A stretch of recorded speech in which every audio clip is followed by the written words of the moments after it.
Well, hey, good evening. Welcome back to my little gardening show.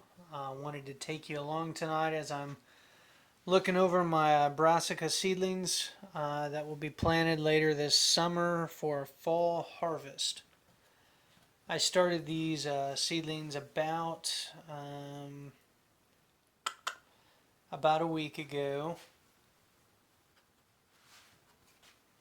and they came up pretty quick. Um, in the grow room here, now that we're in summer, it's you know fairly easy for it to get about 80 degrees in here with the lights and everything. So didn't take very long for them to sprout. We did probably 3 or 4 seeds in each hole that we made with our mid lighter template here.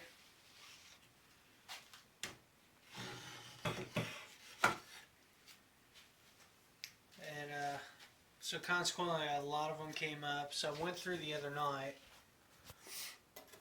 and any cells that didn't germinate, I used extra seedlings and filled in my gaps. And then the others that we weren't gonna be transplanted, I just took these little children's scissors and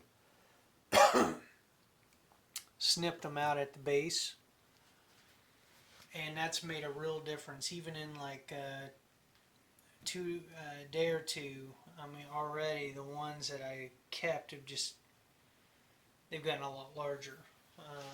Their true leaf especially has gotten a lot larger compared to last night, and a lot of that's because now they don't have the competition that they had early on. So the plan is for these to stay in the tray at least 4 weeks. So probably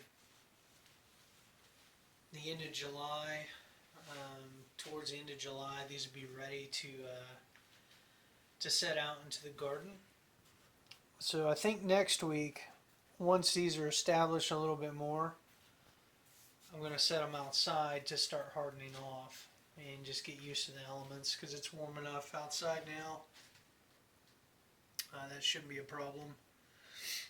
And then, like I said, in about 4 weeks total would be about the ideal time to transplant them out of this tray. I'm finding with these seedling trays that really about 4 weeks under optimal conditions, like 75, 80 degrees, is about the right time to get these out of here so that they don't get root bound, or that the top growth is disproportionate to the root growth, where they're root bound and they can't. That's what I ran into with the tomatoes. They were in these trays like this way too long, and part of the reason why they didn't make it was because there was so much top growth relative to the roots.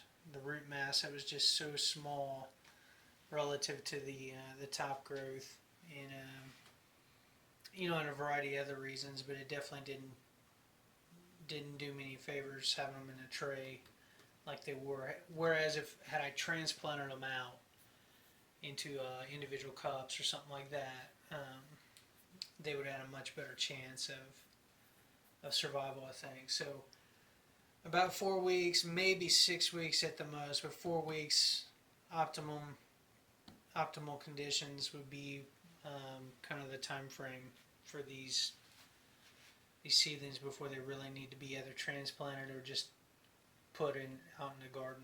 So that's what we're shooting for. And then ideally, then by the time they get to the point of putting out a head or something like that, hopefully the temperatures will be kind of cooling down, moderated, pretty stable to where they're not going to go to seed or bolt on me. We'll kind of see. I've never tried growing any of this stuff into the fall, but just going to give it a shot and see what happens. So other than that, I'll probably continue with my rotation of lettuce. That as we harvest heads of lettuce, or we get further in the season where the stuff starts getting kind of bitter and all that, we'll start more trays because again, it doesn't take very long on that stuff either to get it to germinate and grow. In fact, the other night, again, we planted out lettuce that had been in trays for about 4 weeks. So super easy. As long as you get a decent grow mix and you're kind of keeping an eye on things, it should be all right. For watering again, I got this working. It works out perfect for seedlings at this stage. Kind of give them a douse of water, several rounds so that it's soaked in good, because this mix tends to dry out pretty quickly. Once a week, for the next couple weeks, I'll be using the Dr. Earth micro mineral mix, which is basically a souped up fish emulsion. At least that's what it smells like. It's got micro minerals added to it, supposedly organic,